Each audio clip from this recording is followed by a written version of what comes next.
Selamat datang kembali di sesi deep dive kita. Hari ini kita akan coba selami masa kepemimpinan Sultan Maulana Muhammad dari Banten. Beliau juga dikenal sebagai Kanjeng Ratu Banten Surosowan. Masa pemerintahannya itu dari 1580 sampai 1596. Nah, sumber utama kita ini menarik banget. Catatan detail dari William Lodewijk Schiess. Dia juru tulis Belanda yang uniknya tiba di Banten pas banget di tahun Sultan wafat 1596.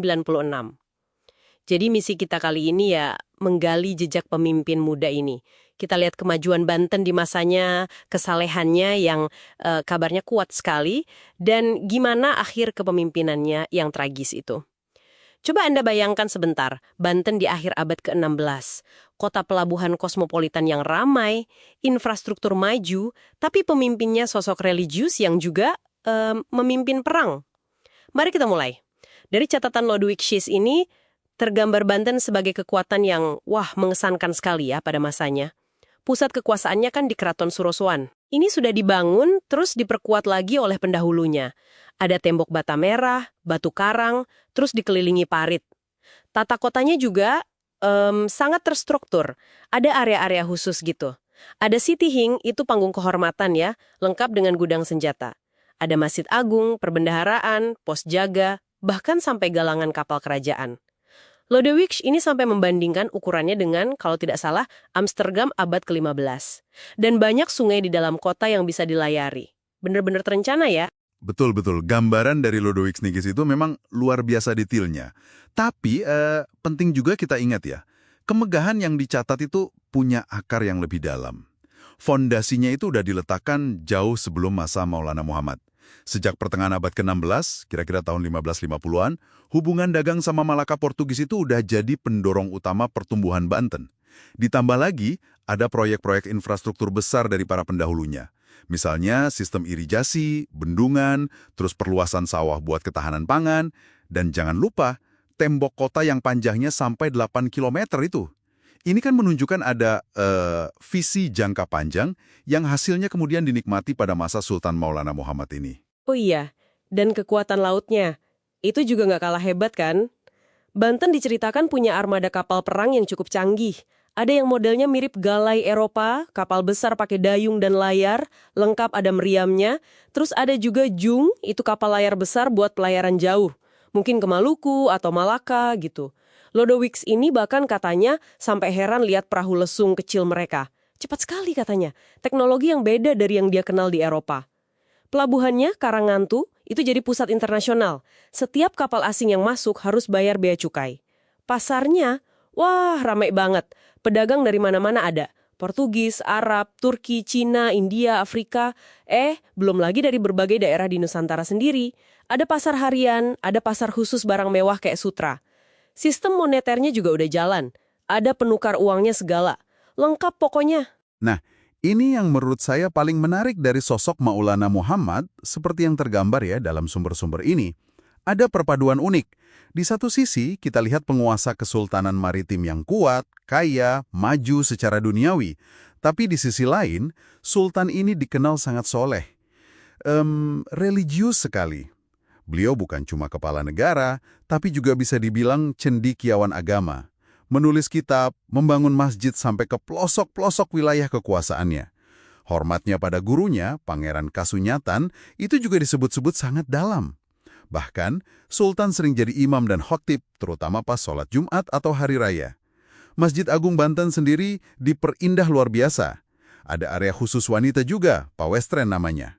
Ini kan menunjukkan ada upaya ya untuk menyatukan kekuatan spiritual dengan kekuasaan duniawi. Ada satu keputusan krusial yang akhirnya mengubah segalanya. Di tahun 1596 itu juga, kabarnya Sultan terpengaruh hasutan dari Pangeran Mas. Pangeran ini ambisius, ingin merebut tahta Palembang. Akhirnya, Sultan Maulana Muhammad memutuskan untuk memimpin sendiri ekspedisi militer besar ke Palembang. Padahal, Mangkubumi, penasihat utamanya, sudah ngasih peringatan keras. Sudah dibilangi jangan berangkat. Iya, itu jadi titik balik yang sangat disayangkan ya. Fatal. Pertempuran sengit kemudian terjadi di Sungai Musi. Laporan menyebutkan pasukan Banten itu sebenarnya sudah hampir menang. Tapi, di momen yang sangat genting, ketika Sultan sedang memimpin dari atas kapal komandonya namanya Indrajaladri, tiba-tiba sebuah peluru mengenai beliau. Sultan pun wafat. Usianya masih sangat muda, diperkirakan sekitar 25 tahun. Penyerbuan ke Palembang langsung dihentikan saat itu juga.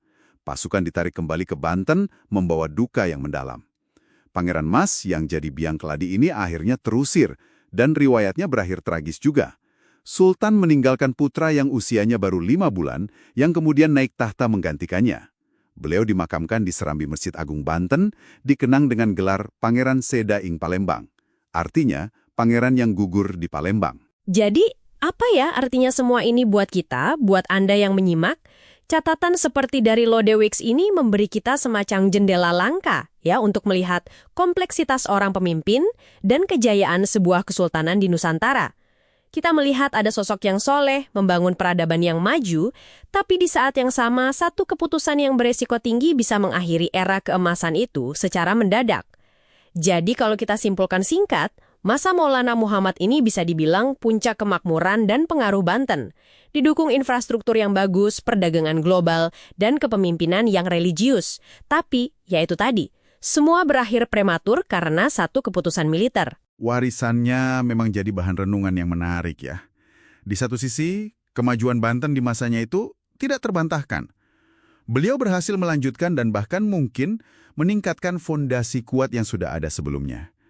Tapi di sisi lain, kematiannya yang tragis di usia begitu muda jelas-jelas membelokkan arah sejarah Kesultanan Banten setelahnya.